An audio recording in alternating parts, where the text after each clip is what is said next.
It was morning. I didn't sleep well. The continuous series of incidents and the pain in my body made it difficult to fall asleep. I heard arguments and the sound of things getting smashed in my half-sleep state, but I didn't notice anything off in the room. The taste of blood in my mouth was nauseating. All my muscles seemed to be twitching in pain. I staggered to my feet, tried to go rinse my mouth in the bathroom, but instead, I lost my balance and fell to the floor. I gave up and just left myself lying on the floor, feeling my chest upheaving through deep breathing. Every heartbeat reminded me of the fact that I was still alive. I wasn't sure if she just woke up early or didn't sleep at all, but the girl was leaning against the window with half a burning cigarette in her hand. She just gave me a look when I fell down. The air was so heavy that no one bothered to say anything. Time flew. Even the cigarette sparks started to fade. Another cigarette was lit, and then it was out. The repetition continued until the whole pack was gone. Anything to eat? My voice apparently shocked the girl, who immediately tensed her body up like an alarm cat and jumped out of her chair. I was too scared to make any sound. She stared at me briefly before giving a long sigh while supporting her head.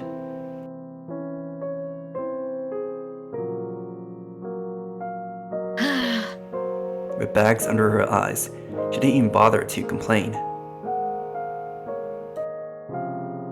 Still thinking about food? Are you nuts? Nothing is more important than food. No one knew what would happen next. I didn't have the spare energy to think about anything else but the present. Really? Would getting fed solve the problem? She threw the bread at me with a self-depreciating smile on her face.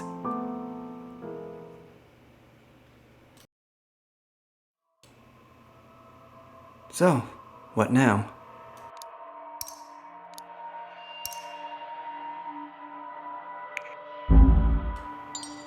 So you drink cola when you're sick, huh? What do you drink then? Don't you usually have a sports drink? Maybe hot ginger tea? Nanny would usually make a huge bowl of that for me to drink when I was sick. Just the smell made my scalp tingle. But now even that had become a special memory. That's what we drink in our family. Every time someone got sick, my dad would buy a whole box of it. That it could fight the fever. The topic brought forth some memories for her. There was some inexplicable emotion as she gazed towards the window. Did it work? I did hear about drinking cola when you have Did heat the street stroke. freeze? So in that Yeah, it regard, did. it did make sense. Okay, I guess. so it's not my end. Oh, great. Looks I like think it's it out. loaded, yeah.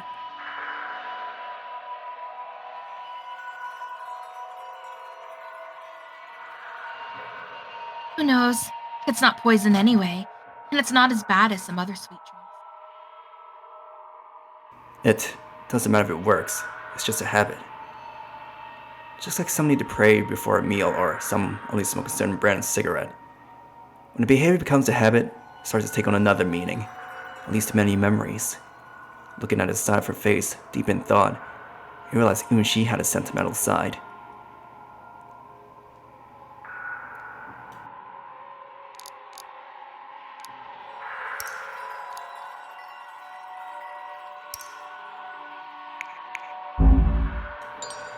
So in the end, no money.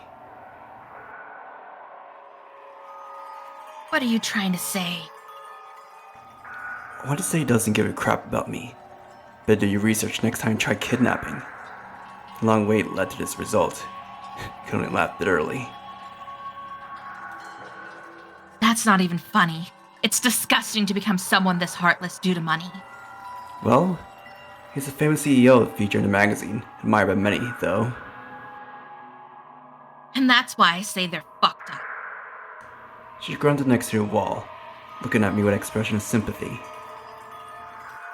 I say you stay away from folks like that, or you might end up like them. Like them, huh? Without noticing herself, she spoke of me as one of us instead of one of them. Who knows? Maybe getting kidnapped wasn't such a bad thing.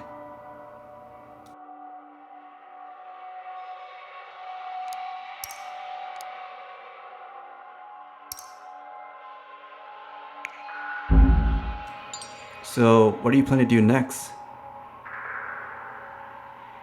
Don't know. She replied without a second thought. Her expression was so deadpan I couldn't even tell she was joking.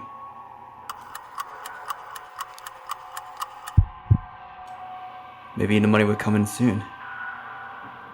She stole a glance at me. I snorted in displeasure.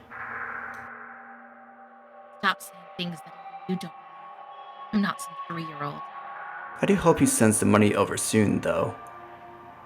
Noticing the helplessness and seriousness in my voice, she didn't retort as usual, only quietly turned her head. Then pray harder.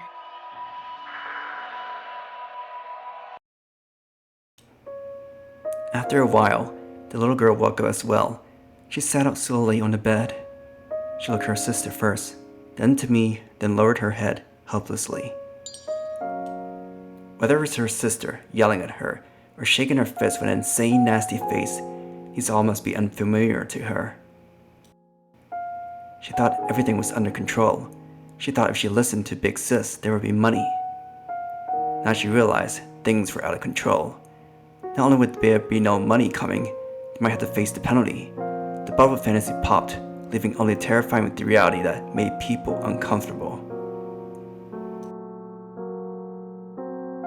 Have some food.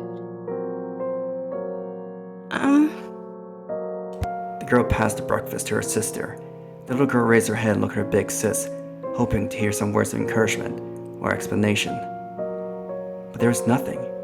The girl just leaned against the wall without a word. There were too many things to think about, and her sister's feelings were the least of her concerns. The little girl didn't ask anything. She knew no one could answer her questions.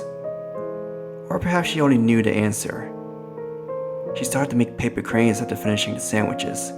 Her mechanical movements held no meaning. There would never be enough cranes to pay out the debt without the ransom. She knew that too, but that was all she could do to support her sister. Nothing more. It was said that making 1,000 paper cranes would pass your wish to the divine. Looking down at the cranes on the floor, I wonder if her wish had been heard.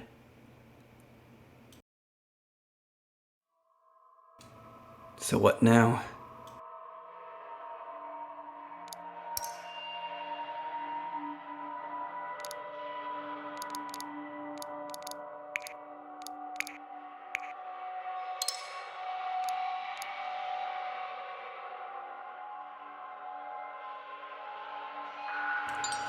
Color paper and origami cranes are scattered on the ground. All these clean floating lines are from the same hands as the young girl.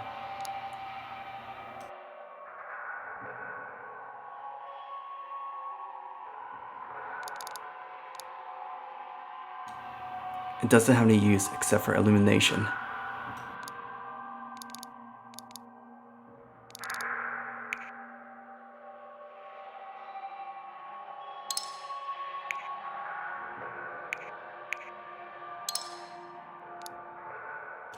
Shattered by violence, the mirror would no longer reflect anyone's face.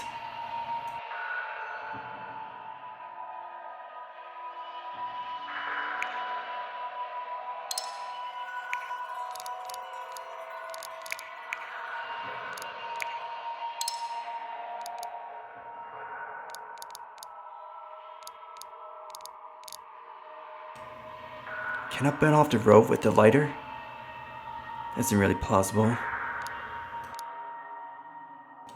It is a wooden wardrobe closet of a certain age, with a nasty moldy smell.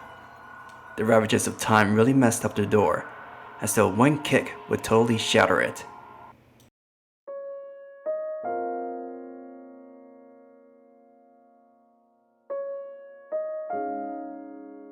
Hey, I was dozing off again against the wall.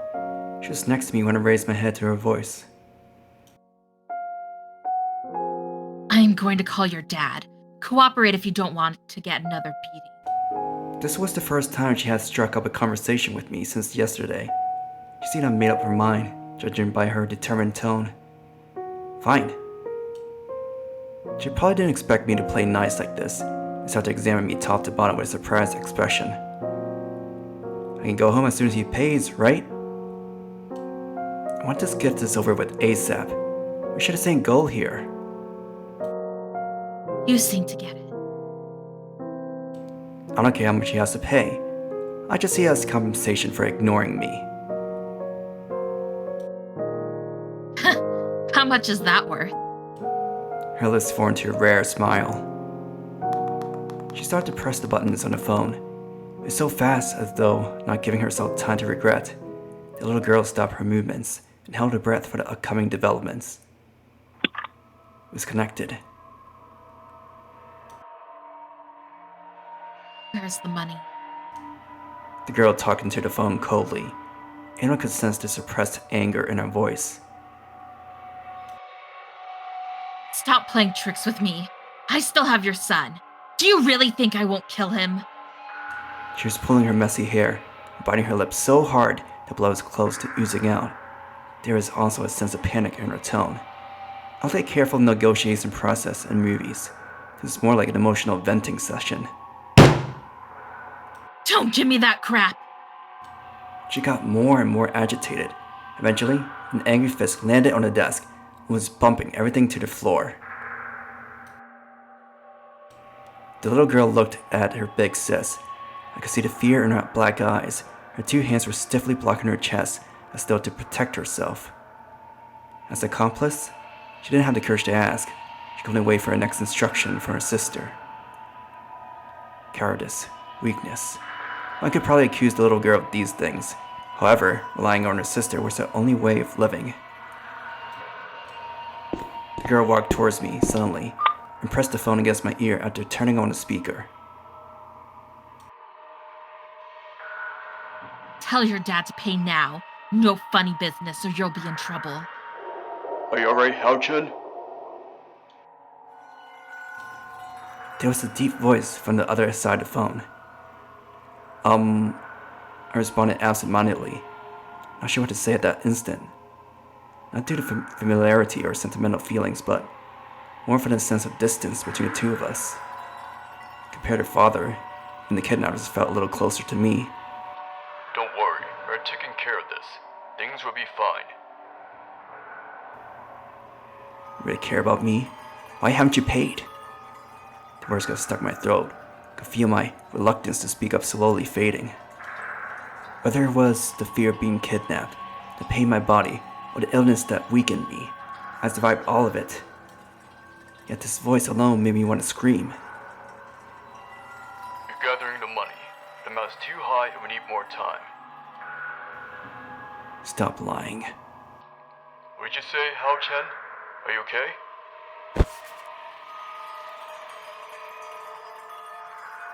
Stop this crap. Just transfer the money if you still want to see your son alive. Noticing my abnormal actions, she grabbed the phone and spoke mockingly. Don't tell me a CEO can't get his hands on a few million Taiwan dollars. I know what you're playing at here. I'm warning you, if you don't transfer the money by midnight tonight, this will be the last time you ever hear your son's voice. Not giving him a chance to respond, she hung up the phone without hesitation. Bastard. After throwing the phone onto the desk, she saw the scared look on the little girl's face, as though asking what to do. She took a deep breath and managed to form a smile. It's okay. I'll be over soon. Okay. She tried to comfort her sister, but didn't seem to have that much confidence herself either. She pulled out the chair, took out a cigarette with a trembling hand. Noticing my stare, she hid her trembling left hand. What are you looking at? Better pray for your dad to pay soon if you're scared. I want that too. Having probably never thought of this turn of events, she couldn't do anything but threaten me. She wanted this to be over as much as I did. All these risks were for the money. Without the ransom, the hostage was just a burden. If she really couldn't get the ransom, her best option was to escape rather than waiting for the police to come. So how could I convince her to give up? Weren't you overreacting back there? Trying to start a fight with your dad or something? His voice pissed me off. He didn't care about me, only acted like a good dad now. In the end, he still refused to pay. He could at least have done a better job faking that.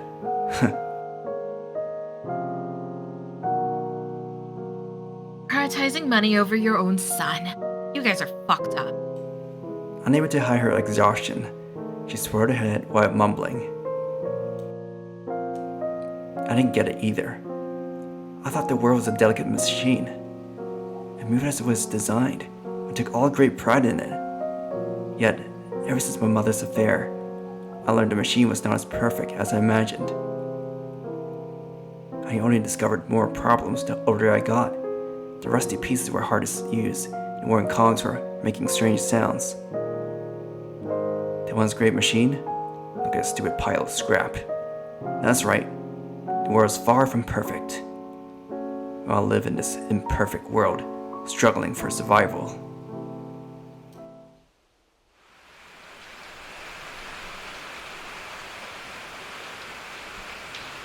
I could hear drops of rain outside the window. I then turned to a shower, turned the window into a water curtain.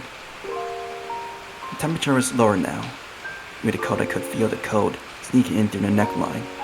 The window was covered in mist. The girl paced back and forth before the window. It's long past the transfer time.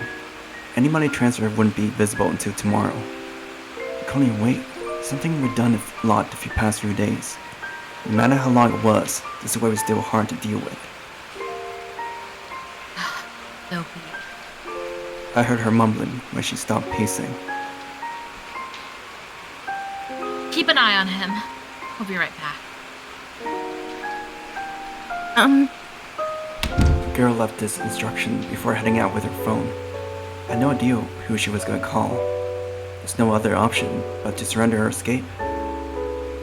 How many have you made? I got a chance to talk to the little girls. I saw her nimbly fold and twist the paper. The fish cranes that piled into a small mountain next to her feet. I don't know. Her movements didn't slow down while talking. She pointed to the colored paper next to her. There will be 1,000 once these are all finished. Let me help. I was bored anyway, so I took out a colored paper to help. It was difficult. I've forgotten how to make a paper crane, so I could only try to copy her steps. My hands weren't really nimble. I only made a ton of them by the time I finished one. Even though we followed the same steps, my crane looked super lousy. Even the head was all wrinkled together. Your crane is ugly. I didn't know when she stopped her movements. Looking at my crane in its sorry shape, she gave an honest comment. There's no way I'd make one as good as yours in my first attempt. Also, my hands are tied. My first was still better than yours. Big deal. Just treat this one as a cripple or something and the next one, huh? I tried to ground out the paper. Saw her take my completed work and fold it. This wouldn't work. Really? It's still a paper crane, but an ugly one. Can't make a wish out of this? Never. She responded plainly. Her determined look left no space for negotiation. It's pointless if not done correctly. It's pointless if not done correctly. The broken paper crane could be fixed. What about broken people? How does God make everyone different? Wouldn't there be far less arguments if there was only one kind of person? This thought came to my mind before I remember a more important matter. Getting out of this conundrum. Hey, do you think you can convince your sister? I don't have much time, so I'll cut right to the chase. Convince Big Sis. You know how messy this has become, right? I might get arrested if this keeps going. You wouldn't be able to escape by then. I'll talk to her with all the sincerity I could muster. I hope all the accumulated trust was enough to make her believe in me. Just Just let me go and I will hand you all my money. I can also mislead the search. I just need to convince her. Convince me of what? The girl interrupted my sentence. I stepped into the room. You heard that too, right? You let me go. I tried to make my point with her directly, but she just pushed me aside and walked to her sister. Save it. I have something to tell her. There was no hesitation in her look. She seemed to have made some important decision. Giving up? Knowing there was no chance to get the ransom, she decided to escape with her sister. The little girl obediently walked towards her sister, with unease on her raised face.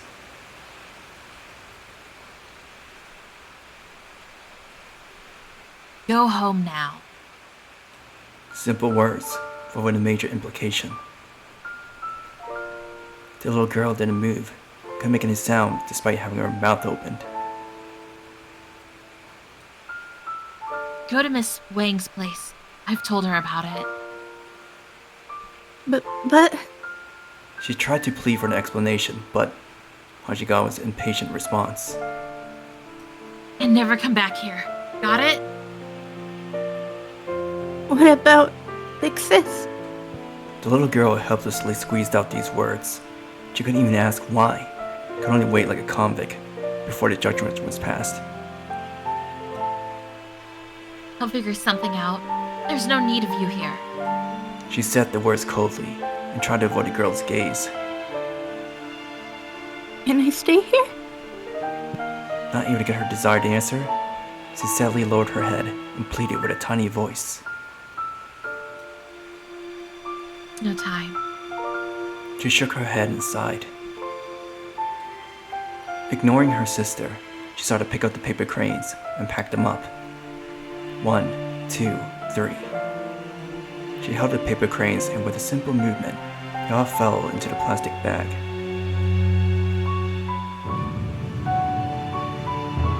Never come back here. Just ask Miss Wang for anything. Help out as much as you can. Don't cause her trouble. There was no energy behind those words. The two fell silent, could only hear raindrops echoing in the empty room. Slender hands, colorful paper cranes, and the echo of the rain. She picked up the last one and threw it easily into the bag. When the moment came that there were no more cranes to pick up, so would the moment of separation. Time stopped. Thousands of words seemed to be exchanged within the silence. When you spend enough time with someone, many things could be communicated without being said. Whether they were good things or things you wanted to hide away. Big Sis? The little girl's voice was trembling. Hmm? The girl's voice was light and soft. Will you come back? The girl paused and didn't answer. Whether she couldn't or didn't want to had the same meaning. Her long hair covered her face. Couldn't see her expression, yet her upheaving chest revealed her struggle. I don't care what happens as long as I am with Big Sis. As long as I am with Big Sis. Can I? Facing her sister's pleading, the girl didn't say a word. The two looked at each other. A tear slid down the little girl's face, and left a mark on the floor.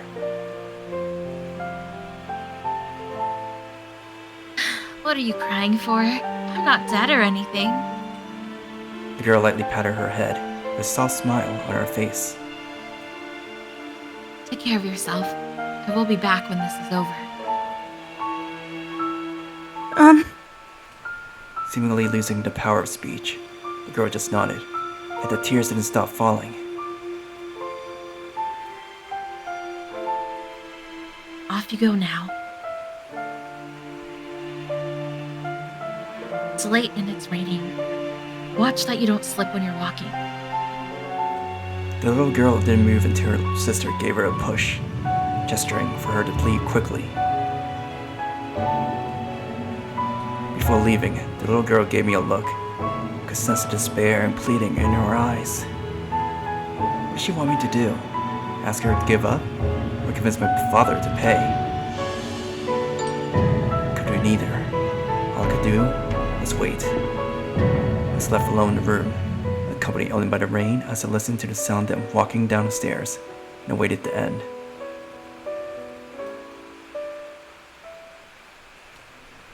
After sending her sister off, the girl returned to the room, shook out the raindrops on her coat, sat back in a wooden chair, and thought.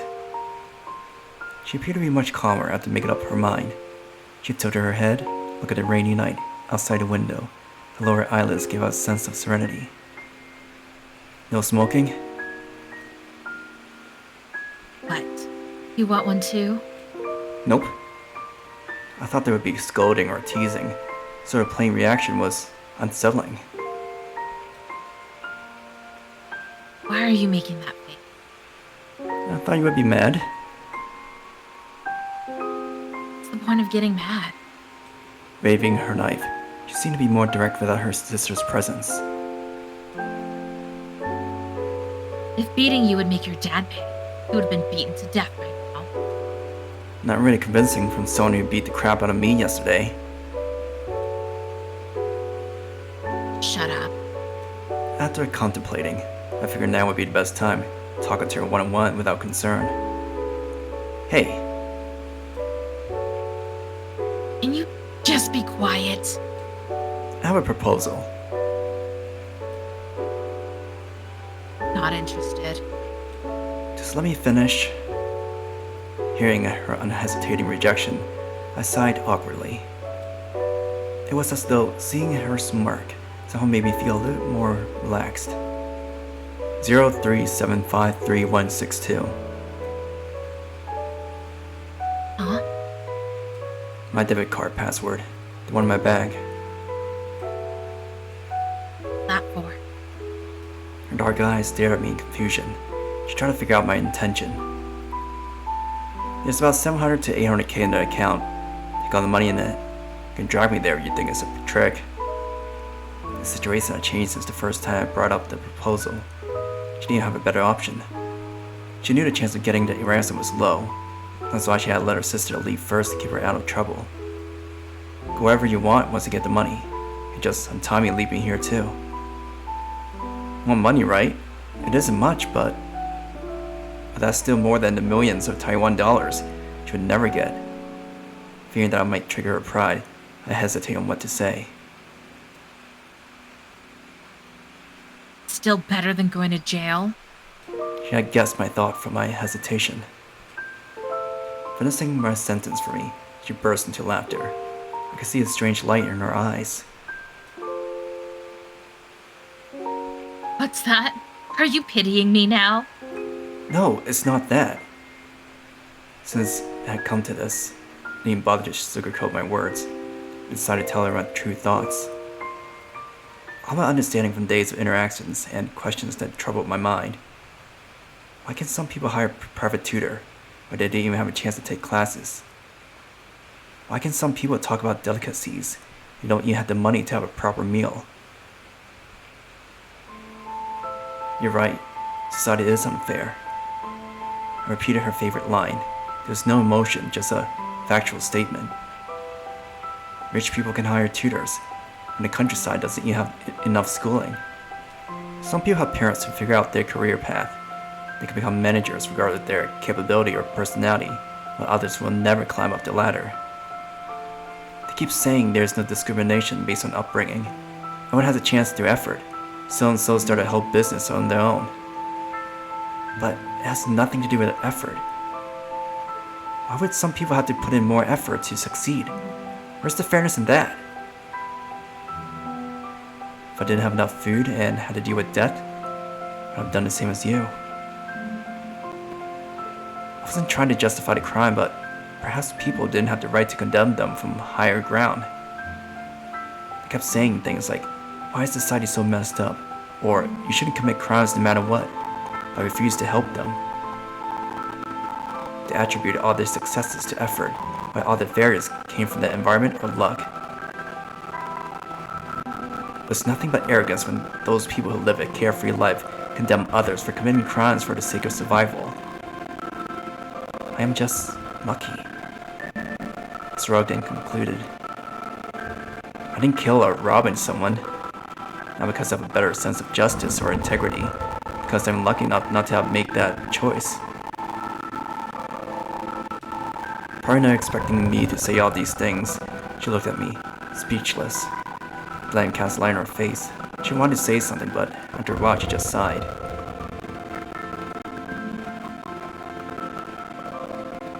What's the point saying all of this?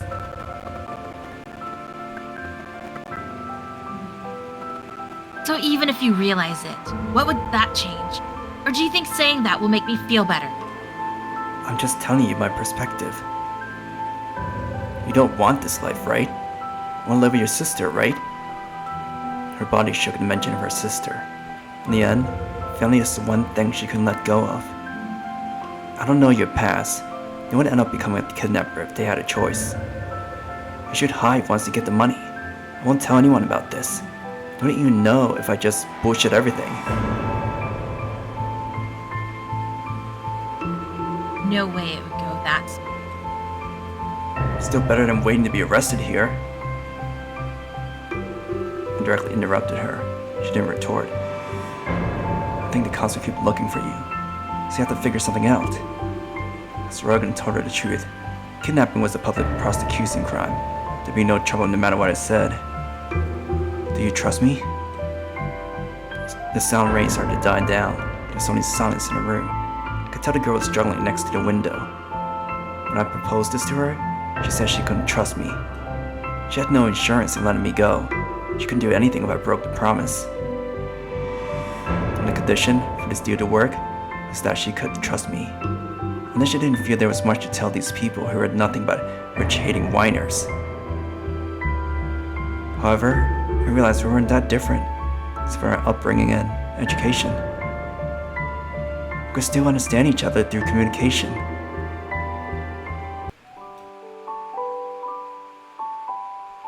I believe in you.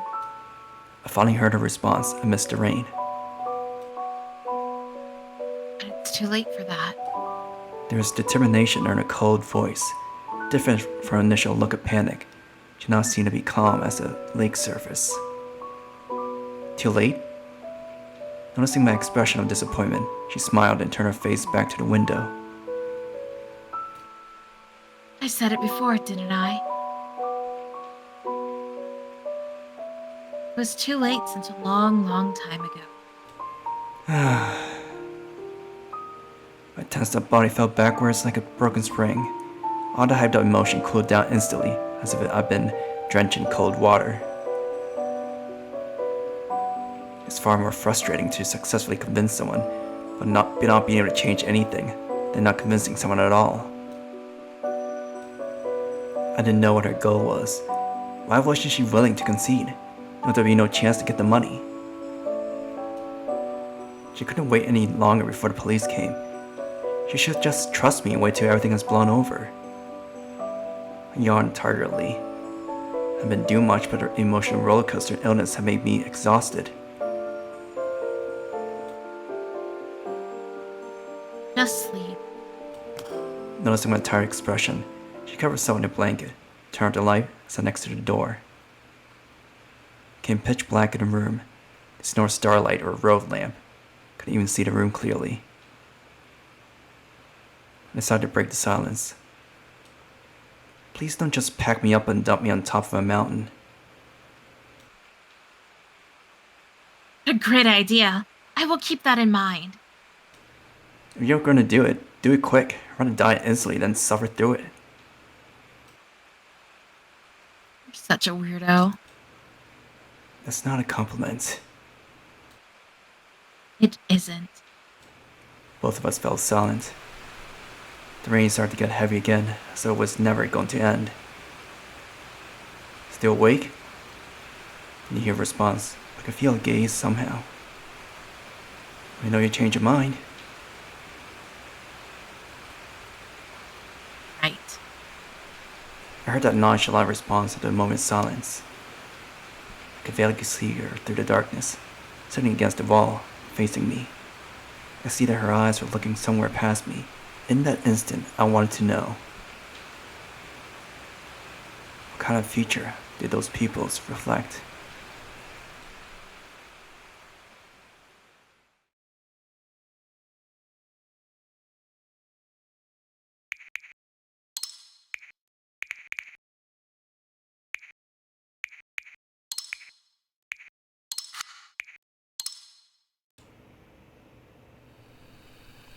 It was the same dream. There was no sky nor ground, only endless darkness. I couldn't control my thoughts despite being fully conscious. It felt like watching some old documentary. I heard intermittent sounds that seemed to be made by cats or sobbing children. I tried to find the source of the sound, but there was only darkness around me. I couldn't take hold of anything while listening to it. I had no choice but to search blindly, oblivious to the passage of time. Eventually, I saw something. It was the empty living room. The desk was scattered with all kinds of things: wine glasses, a medicine bag, books, and papers. Mother was lying on a sofa in her pajamas, with messy hair. She was crying with her face covered. Did this really happen? Or was it all a fabrication? The living room was always spotless, clean in my memory. My mother was always radiant with makeup on. So why couldn't I remember all this? Confusion and fear turned into waves that engulfed me back to the darkness.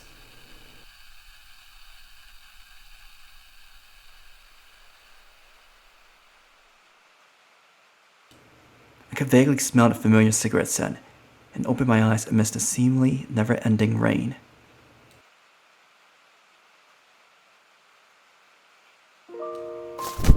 What came to my vision was the girl right before my face. She squatted before me and just kept staring at me without blinking. Do you just enjoy scaring people like this? I helplessly protested. Even without malice, it was still not pleasant having someone staring at you when you wake up. What? Do you think I would do something to you while you slept? Seeing my panicking expression, she smirked. What do you want? Don't move. She grabbed my hand without my permission. The pain when she touched my wounds made me try to shake off her grip, but that didn't faze her. She rolled up my sleeve, revealing the nasty purple-black color across my arm. I saw the swollen wounds marked with blood, like some scary totem. She just grabbed my hand without saying anything. I didn't know what she wanted, but she didn't resist either, since I didn't sense any ill intention. Yet, she didn't do anything, just look at me quietly. What? Found me too attractive? I couldn't bear the unease and spoke. Idiot. I have no interest in a pussy like you. I tried to joke around, but only got a look from her. Still hurt? She lowered her glance and touched my wound slightly. Her trembling eyelashes seemed to hide some unspeakable emotion. It's alright. I wasn't treated when I got hurt. It would take quite some time to recover. I was lucky it didn't damage the bone. She grunted and let go of my hand. It was unbelievable, but she seemed to regret the fact of hurting me the day before. She kidnapped me, yet didn't really want to hurt me. She hated to be discriminated against, yet was full of bias against the rich. Perhaps even she was aware of all these contradictions. So, what now? What do you think? She returned the question with a self-depreciating expression that was hard to look at. She sat back by the window, took out a phone, and heard the sounds of text messaging. The sound of rain and typing intertwined, becoming a peaceful melody that echoed within the room. So what now?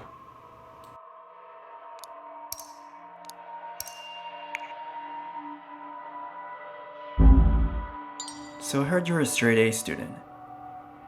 The girl paused upon hearing me, and awkwardly turned to look at me. What the hell did she tell you? Realizing who could have leaked that secret, she sighed with resignation. So what? You have a problem with that? No, just found it interesting. Everything's been different, just stayed in school. Have you sought government aid, like from the Department of Social Welfare or district office? With her father missing, mother having passed away, they could apply for low-income relief. Maybe the government could have made some arrangement to help them settle down somewhere. It would be quite incompetent. We couldn't even take care of such a case.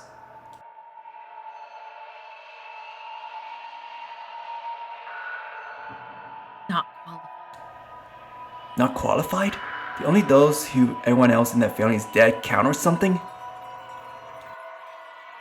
The hell did she tell you? She impatiently sighed. Haven't you woken up? Don't you get it?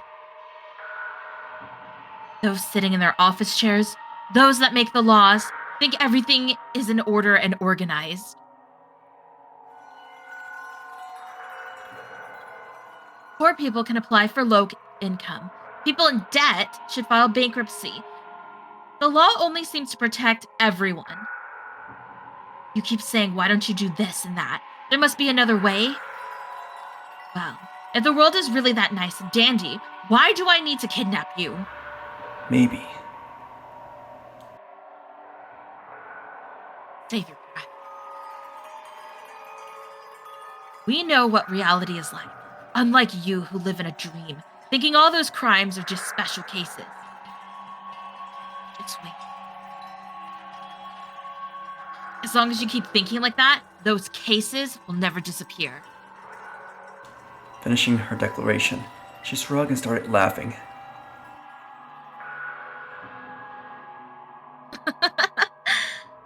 But that's none of my business now. So what now?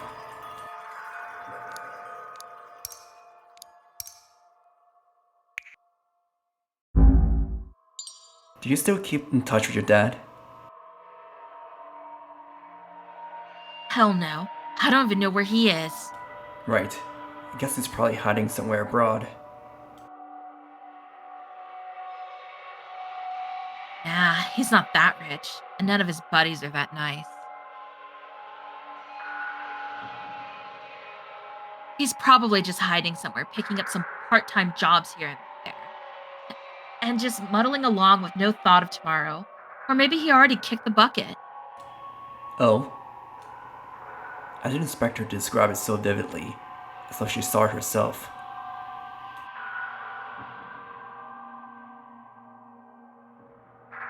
I was already 7 by the time he left, so I have some memories of him.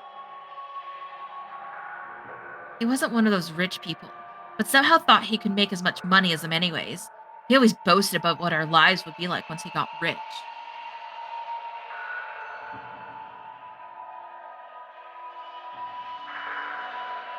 And now he doesn't even have the balls to come home. Hilarious! Perhaps it was the recollection that led to dissatisfaction.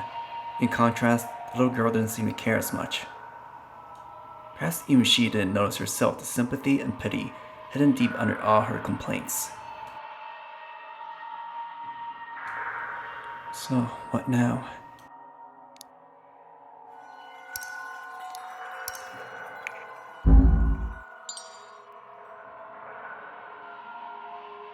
Hey, Shocked by the rare occurrence of her talking to me, I raised my head.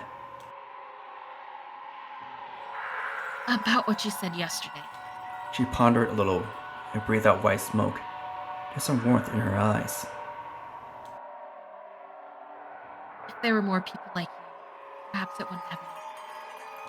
Branded with the word poverty, they never got much recognition from society. If people didn't criticize others based on just financial status, perhaps they wouldn't come to this. Is that some sort of compliment? Up to you. She didn't answer my question directly, as she nonchalantly turned her head towards the window.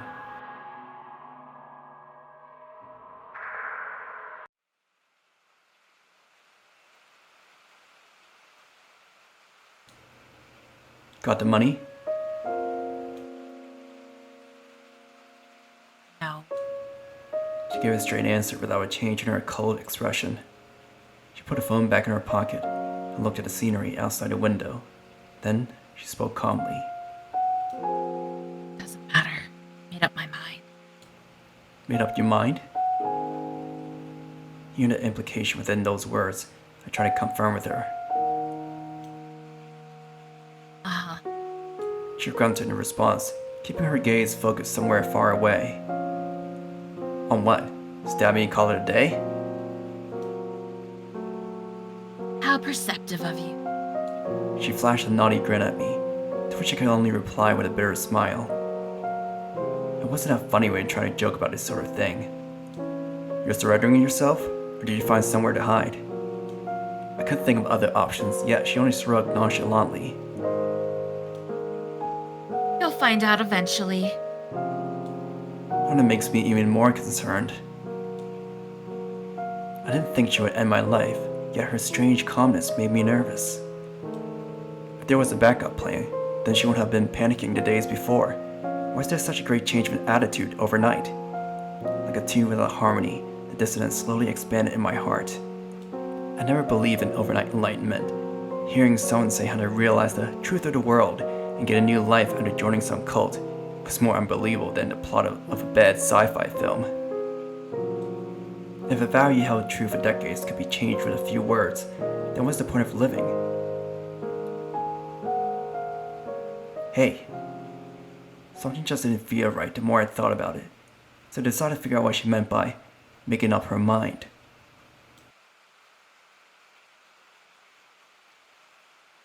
Huh?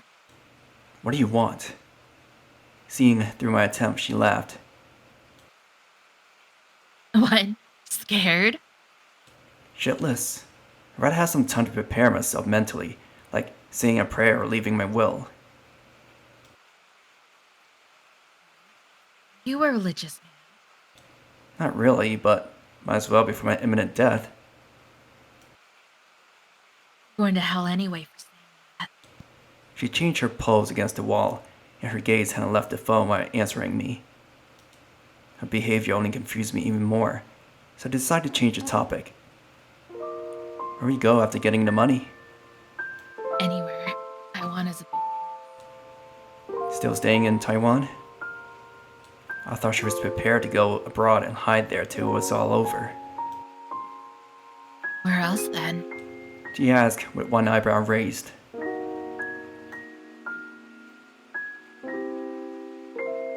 I'm not good at finding loopholes and managing money laundering overseas accounts. Those folks steal all this money yet never pay the price. There's no way for us to compete. There's no way for us to compare with them. We at most can just manage some puny kidnapping and robbery to get the money at the risk of our lives. All because we're not educated. Her words were filled with self-mockery and hatred. There seemed a sense of self-abuse when someone as proud as her was saying that. Considering all the developments till now, plus her words, I finally put all the puzzle pieces together. You are the scapegoat, aren't you? With that train of thought, many things start to make sense. Why did she get into this mess with her sister? Why she knows so much about me despite being a lousy kidnapper? The creditor gave her the information about the kidnapping and told her it was a chance to pay off all the debt, plus earn some extra cash to start a new life. To avoid responsibility, they didn't even provide any sort of assistance. That's why she had to enlist her sister's help. But its true culprit, there's nothing to lose. There'd be tons of cash waiting for them if it worked out. No trouble anyway if it failed. They had no choice but to gamble on this opportunity. They force you to. I made that decision. Still knowing what I was about to say, she glared at me. You think I'm a kid? Played like a fool that knows nothing? Spare me. I will take responsibility for my actions instead of involving others. I couldn't come up with a response to her words. She could have pushed it all on other people, yet she chose to bear it all herself. My sister didn't know anything. She just followed my instructions. Her expression darkened upon mentioning her sister, pressing her lips as though holding something in. She didn't have some exceptional determination letting her carry all this weight. She was just pushing herself. I didn't realize how similar we were. We hated to be seen as weak, the idea of becoming the people we despised. But both hated this world, except she chose to resist with crime. I chose to escape. Never saw someone this eager to be arrested. You're messed up. Must be, or I would have killed myself like my mom a long time ago. She snorted carelessly. There's no sadness in her voice, though she was just recalling yesterday. Arming herself like a hedgehog, she refused to give up despite the challenge. She made this far to dream of a better tomorrow. If even that couldn't be granted, what else was left for her? I couldn't help but feel sympathy. Hearing a text message notification, she glanced at it briefly. Of course. What? Paying me no mind at all. She just lowered her head. There's no usual abusive aura. In its place, some abnormal calm.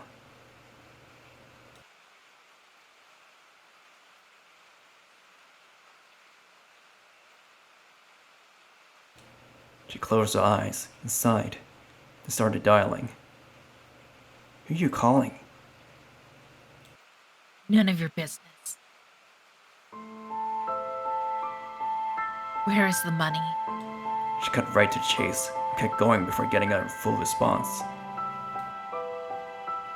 I am done talking. She twirled her hair in a dispirited manner. It was totally different from her usual tone. She wasn't in a hurry, so she didn't even care about the ransom anymore. Something changed.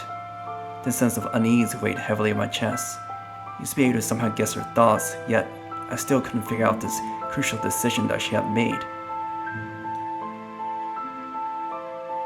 Enough. Do you think I don't know that you're just stalling? You are all the same. Thinking everything is under control, and all the others are idiots. I could hear sounds from the other side of the phone, but she ignored all those and continued. Just because you're lucky enough to earn a little more money than others, you thought everything should follow your way? We should all listen to you? Give me a break. There was clear hatred in her voice. She coldly delivered her final words. Then so be it. I will make you regret everything. She hung up the phone and threw it at the table. She took out the last cigarette from the box, and the smoke drifted through the room. What? Say something. Sensing my hesitation, she asked me, I was thinking how to word this in a way that wouldn't trigger her. Seeing me not answering, she frowned and pushed me a little. Shoot. Weren't you quite a talker not too long ago?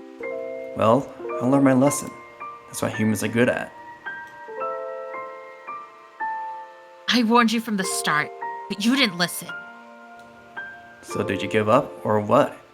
The heavy mood was disrupted by the conversation. I ignored the last bit of worry in my mind and found the courage to talk. Yeah. Who knew anyone would prioritize money over his own kid? You probably still wouldn't cough up the money even if I murdered you. Ha ha. There was a bitter smile on her face. I didn't hope for some moving miracle, but here was the reality.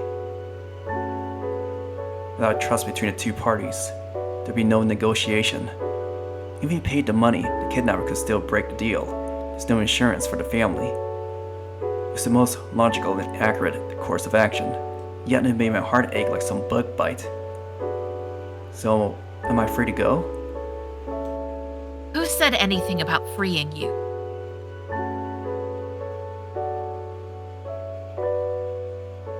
Don't get the wrong idea. I don't pity you. You're still way more well off than us. She leaned over while raising her eyebrow. It was so close I could smell the tobacco. What's the point keeping me if there's no money involved? For the record, I can't cook or clean well. I'm a bad choice for a housekeeper. Who knows? She raised the corner of her mouth, as though enjoying touring with me. You're really falling for me, aren't you?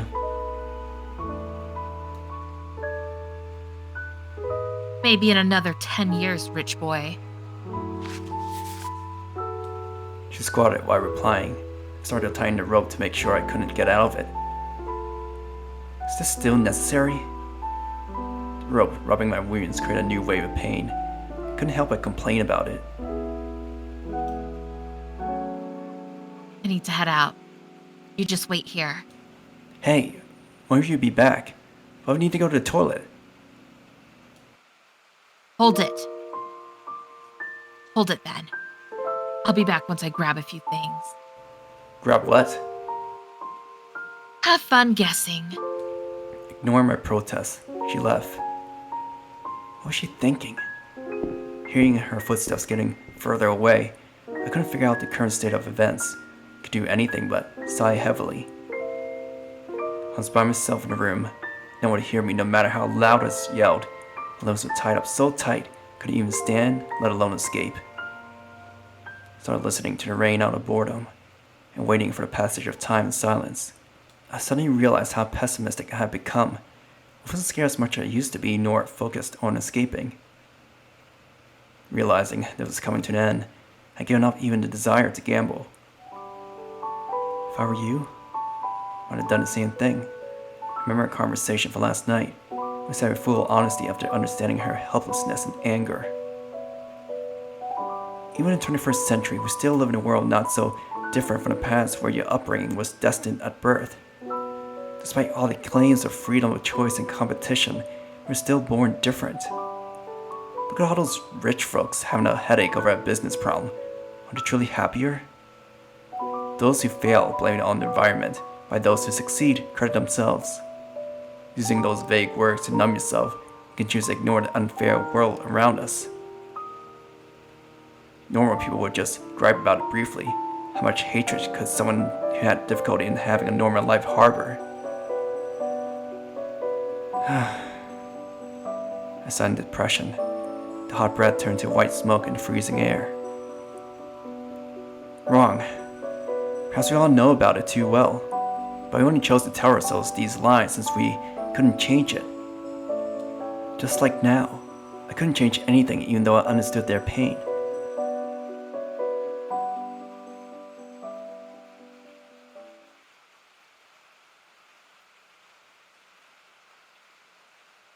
I heard footsteps in the stairway and the sound of the door opening. I grew speechless when I saw her. What's that? Supermarket sale? Her two gigantic plastic bags of stuff in her hand. Different from her savvy demeanor, this looked more like an upstart.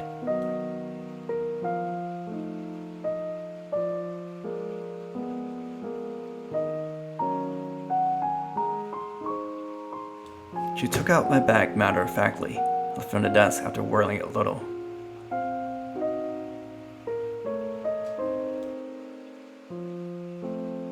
Not my money. Yeah, an upstart, alright?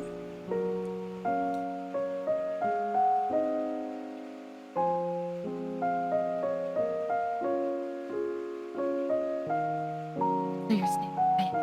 Should have done that earlier.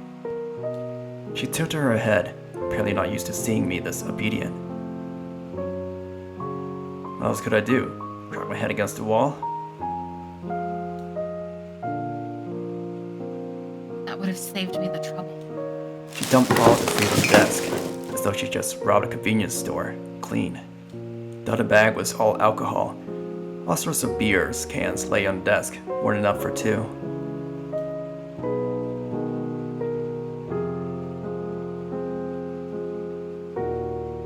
Hey, She suddenly passed me a beer. drink it. Me? Who else is here? What now? In a good mood? Whatever. Sure thing. I grabbed a beer before she changed her mind. Confused as I was, I didn't plan to let go of what I could get. She opened the microwave spaghetti, which made the whole room smell like butter. It sounded more enticing than anything I've ever smelled. Here, this is yours. Is this the last supper? Still not knowing her plan, I asked half jokingly. Last supper, huh? She muttered with her head tilted, to give a nonchalant smile. Maybe. That was a bad joke right there. But I really couldn't care less when there was hot food right before me. I took the food but had difficulty removing the wrap. Can you loosen the rope? Fine. No need to worry about me escaping. I plan to leave here before finishing my food. You can open the door and put a red carpet there. Don't be ridiculous. It's just a microwave bento from the convenience store. Just to be clear, I will kill you if you try to run. Should I loosen up the rope after leaving the thread? I still couldn't use my hands freely, but using a fork was no problem. I eagerly opened the box and dived into the food. The hot sauce spread within my mouth, warmed both my stomach and heart. Finally, having a proper meal after several days, I was almost moved to tears. Oh God, I didn't know microwave food could be this tasty. Is that so? She responded absent-mindedly. Compared to me wolfing down the food, she barely ate anything. I kept drinking the alcohol. It's easy to get drunk if you don't eat something. She clearly wanted to get herself drunk like that. Worrying what might happen next, I tried to remind her about it. Quiet. Isn't that what you want? I did invite you to drink with me to hear your nagging. I'll throw you off a cliff if you don't start drinking. Aye, ma'am. I had no choice but to raise the bottle after hearing her threat. She was a surprisingly quiet drinker, one hand in her pocket, leaning against the wall, like a silent statue. It wasn't really that enjoyable to drink beer in this cold weather. Luckily, my body started to warm up, I could focus better. I kept myself conscious by eating food and drinking only low-alcohol beer. Hey, What? what did you mean when you said, it's too late yesterday? You're quite a talker. She turned her head away and sighed impatiently, her index finger sliding on the edge of the beer can. It's more strange to stay quiet when drinking together like it's some funeral. Never. Showing no interest in the subject, she had another large gulp. How about you come with a subject? Anything you want. I still couldn't figure out her decision. The sudden change of attitude in a vague situation made me uncomfortable. It made more sense to let her say whatever she wanted than to ask her about it. Told you before, right? About my dream. After staying silent for a while, she quietly spoke.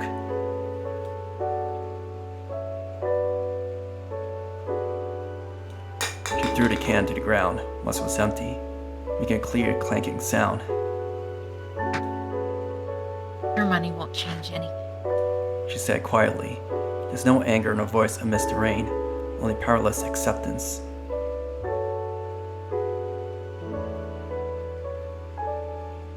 The debt my father left was more than just a few $100,000. Why would I need to work this hard if that was the case?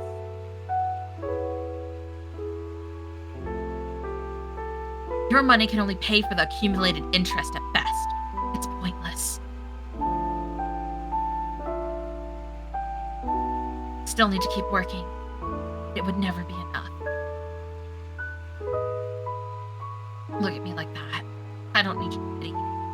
Her face was red. I could see the effect of alcohol in her eyes. The light in them seemed to reflect all my thoughts. How much do you even owe? She lit up a cigarette and tried to calculate.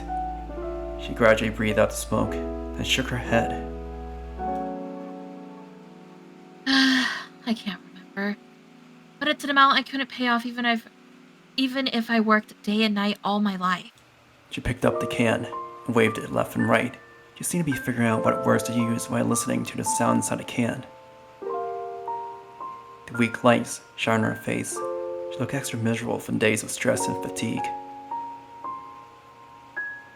All these thoughts, fear, hatred, and pity, all mixed up in my mind. What does it have to do with me if the world isn't fair? I should be punished for causing this mess.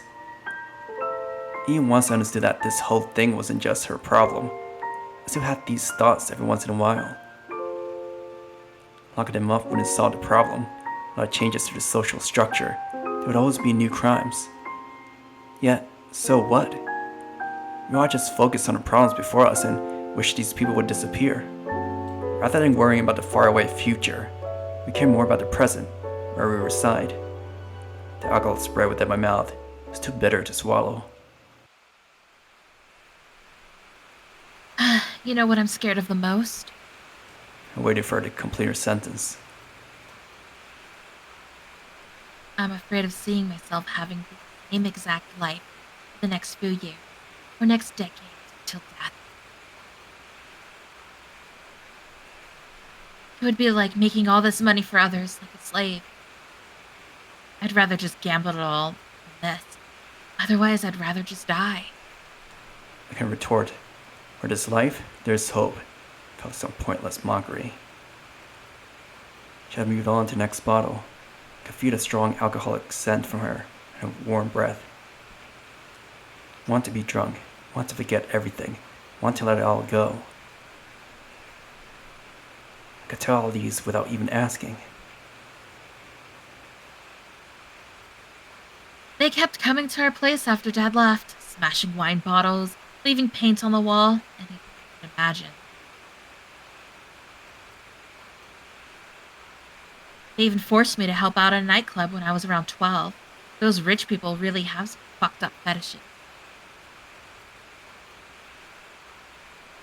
It didn't take long before my mother broke down after facing these daily while taking. She covered the tragedy casually, as it was someone else's experience.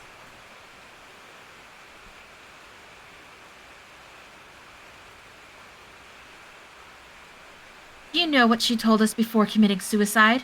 She told us not to hate our father. Just the life. She started to laugh mockingly, then continued to mumble in a trance. It wasn't that far off from a movie plot.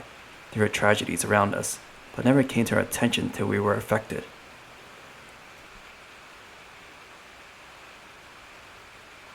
I once thought for a long time about what went wrong. Why me? Then I realized we were just born unequal. Our lives are just worthless.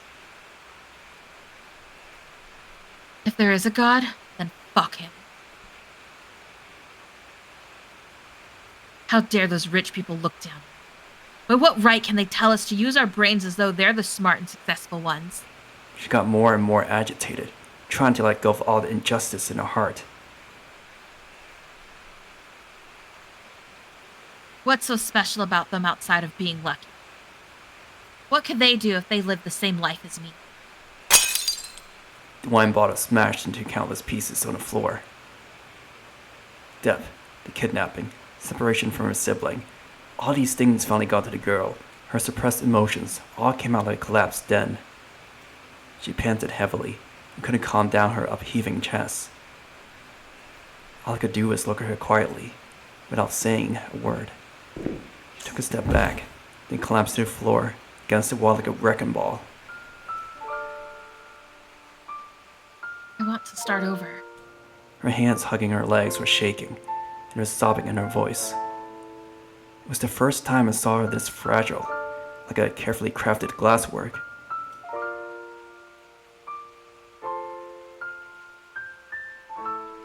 I want to forget all this. I want to restart. I want to go somewhere no one knows me. Is that so much to ask? Why can't I have something others can enjoy effortlessly? Why? Why me? Why? She mumbled as though in a dream. Her voice gradually died down till it was not audible. She didn't ask for some outrageous lineage or rich family. All she ever wanted was a normal environment, but she couldn't get it. The world isn't fair. Some were born in third world countries and never had a chance to receive an education. Some were born handicapped and couldn't operate like others. No one can change that, or deny the fact. There's no difference. One could feel bad for the younger sister who knew nothing, but even she had no choice in the matter. Their father abandoned them. Their mother committed suicide. Their dad separated them from education and had nowhere to ask for help. I should expect her to have the courage to challenge her sister, let alone take care of all of this after going through a constantly threatened childhood.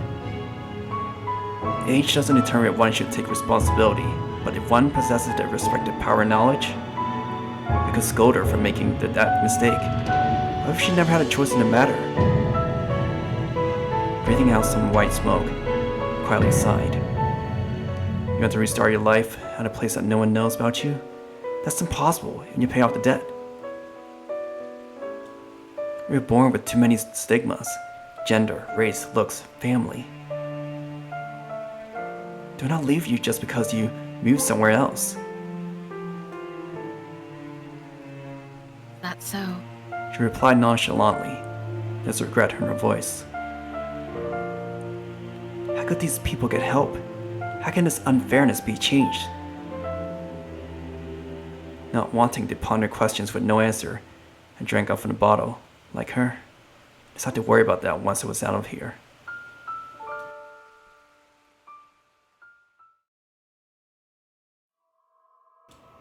So, what now?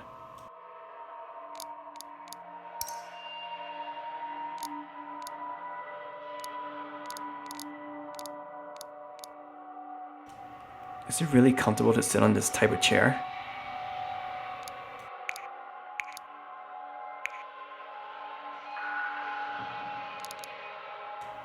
The ink green curtain is covered in thick dust, most likely having gone unwashed for a long time. Can't even tell what the original color was. It is for concealing the light in the room at night. It makes creaking sound every time someone pulls it. However, if there's a need to conceal the light, does it mean there's someone else nearby?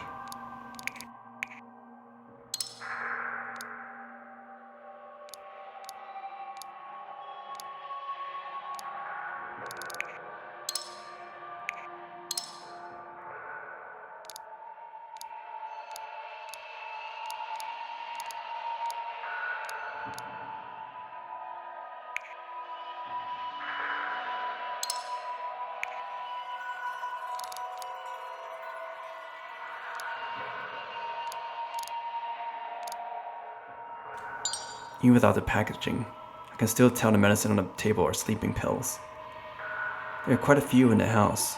My mother needed them to fall asleep every night. I actually almost forgot about that. But why does she have them?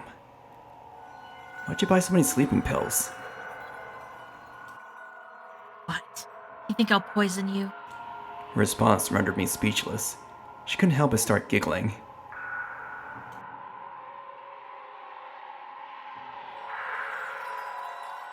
Don't worry.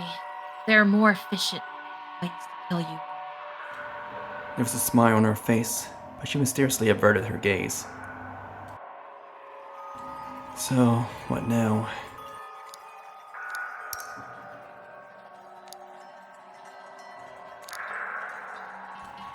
I didn't find anything interesting, so check somewhere else. You can see the sky from the window. I should be able to collect more information if I can get closer. It's not locked, however, this place doesn't appear to be on the first or second floor. Jumping out a window is a no-go. It makes the door the only exit out of here. With the passage of time, the two of us fell silent. The wine glasses were empty, and topics of conversation were exhausted. All that's left was the epilogue.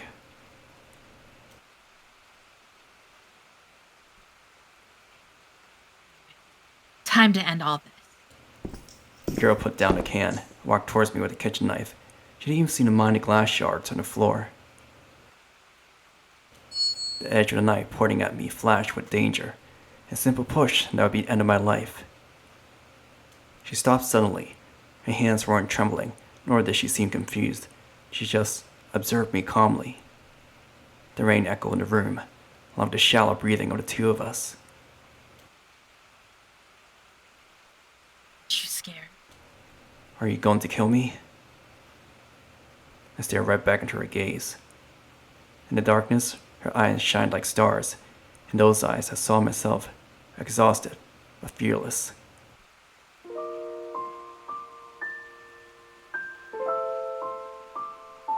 Really aren't scared. Her expression relaxed. She lowered the hand that held the knife. There's a note of frustration in her voice. Fear wouldn't help you much here, right? could only reply with a bitter smile. There's no way that I wouldn't be scared by having a knife pointed at me. My hands were still trembling. Yet, I couldn't escape nor resist. My only hope was that she wouldn't do it. I was hoping to see you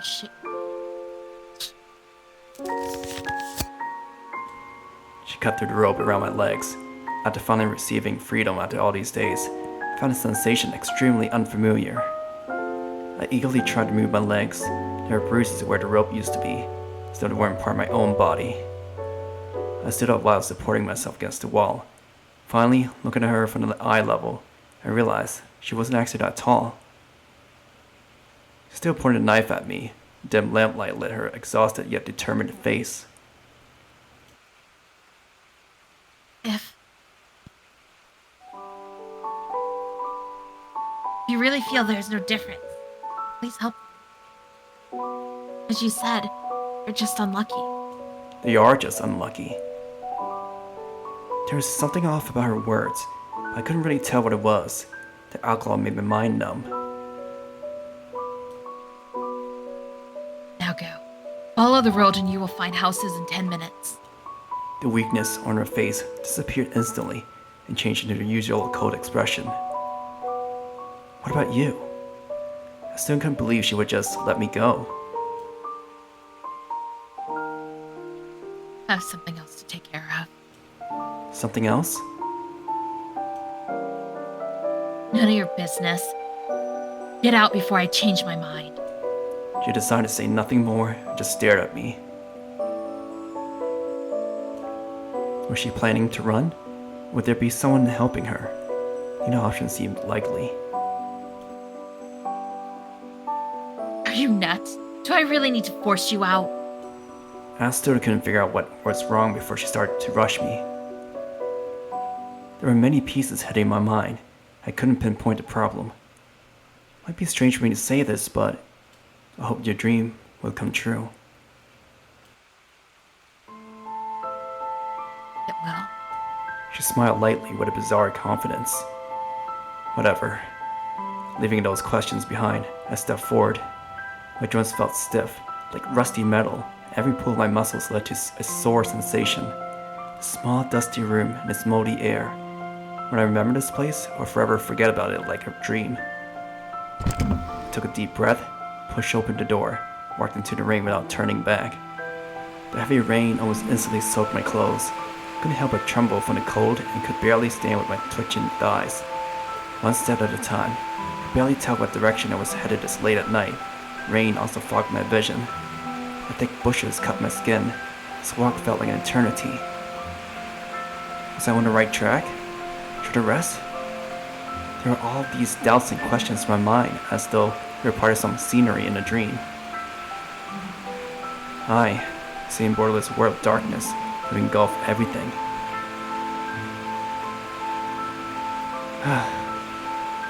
I raised my face and let the rain fall on it. The icy sensation sobered me up a little. My muscles were still trembling. I could feel my temperature dropping. I'd be able to go forward if I stopped there. No more running. I promised her that I would live on with my power and change what I hated. I took a deep breath, clenched my teeth, and took another step. Finally, I saw the lights in the distance. I was still waking up from a dream. A wave of sensations flooded through me. All the frustration, unease, hunger, and pain were as comfortable as fire burning. They were all real. I finally confirmed it. I made it out. In that moment of relief, my body gave out and lost consciousness.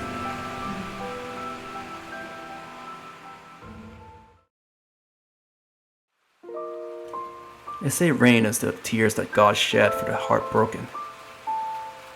They say that rain is the water cast by the divine to cleanse our sins. The girl rested her head near the window and watched the never-ending rain. Countless memories ran through her mind. Those that she kept in mind, those that she refused to face, those that she thought she had forgotten. Must be the medicine. She was losing her grasp on consciousness. Her head was heavy, like she had a hangover. She recalled a kidnapping event, her father, and her mother who had ended her life. She had hated him for abandoning them, and her for showing weakness in the face of pressure. She thought of Eiling, his sister who had never experienced real joy. She didn't know if her sister was doing well or if she was safe. Strangely enough, there wasn't that much emotion at that very moment. There was a little bit of regret and sadness, but nothing else seemed to matter. Finally, the person she kidnapped. She wanted to torment those self-righteous people, make them taste the same fear and hunger. However, the more time they spent together, the less she understood. Was he just someone special? Or was the distance between the two just not as far apart as she has thought? Or indifferent, or just unlucky? This was the first time someone had told her that. She had been pushing herself and refused to show any weakness before others. Not until hearing that line that she realized how much she craved recognition. She wanted someone to tell her this wasn't her fault, and that we were all the same. Even with different upbringings from different social classes, could the two truly understand each other? It was getting difficult to think. Let someone else handle the complicated questions. The last cigarette was lit. The smell woke up her mind just a little, and her hands could hold it no more. She left it on the desk, let the familiar scent permeate the room. She powerlessly laid her head on the desk, saw the world turn blurry before her. The irresistible sleepiness took over her body. So tired. She deserved a rest after doing this much, right? She couldn't even feel the cold now. Her body grew even lighter. Slowly, consciousness was also leaving her. Even the sound of rain was leaving her. It was replaced by a white world. You want to restart your life in a place where no one knows about you? That's impossible. You need to pay off the debt. His words came to mind. She weakly smiled. It's possible. Let go of all the labels and find a place to restart your life. Her eyes were closed, along with her consciousness. The girl quietly fell into a never-ending slumber, embraced by the rainy night.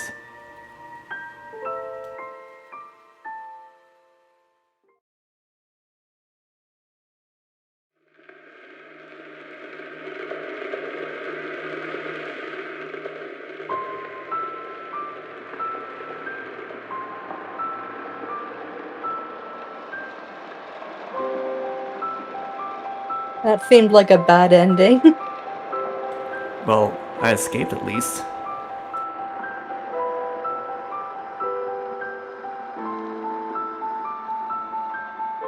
So the good ending, she killed herself?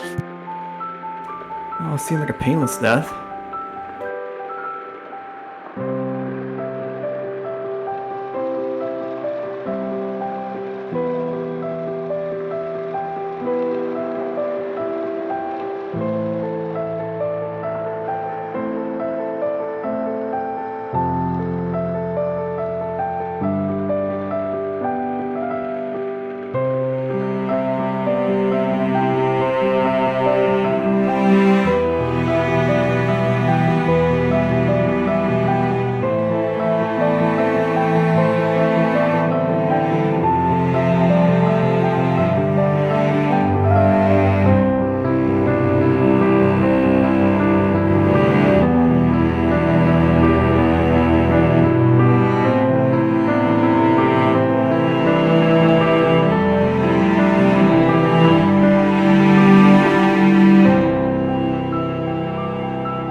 I've been weak since the day I escaped from that prison. When I woke up, I was met with a clean white ceiling, a unique disinfectant scent of a sick room. Apparently, someone found me collapsed on the side of the road and sent me to the hospital for I died of hypothermia. Once I got a little better, I was bombarded by police questioning and journalist interviews. I declined them all with the excuse of my unstable mental state, even for the statement that only offered the bare minimum. I knew it was pointless, but I just didn't want to assist them with the investigation. It would be futile, but I didn't want to betray her trust. I wanted to give more thought to what to do first. However, it wasn't necessary to ask me anyway. It didn't take long before the case was closed. I wasn't shocked with the outcome since I already had a vague idea of it when I left there.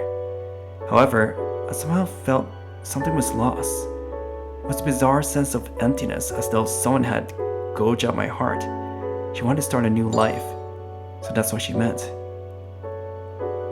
I murmured to myself next to the window, lit a cigarette and placed it on the desk. There was nostalgia about the scent I used to hate. The azure sky lightened up, and the breeze was now blowing. Is it the same sunny day where you are now? I closed my eyes and prayed for her.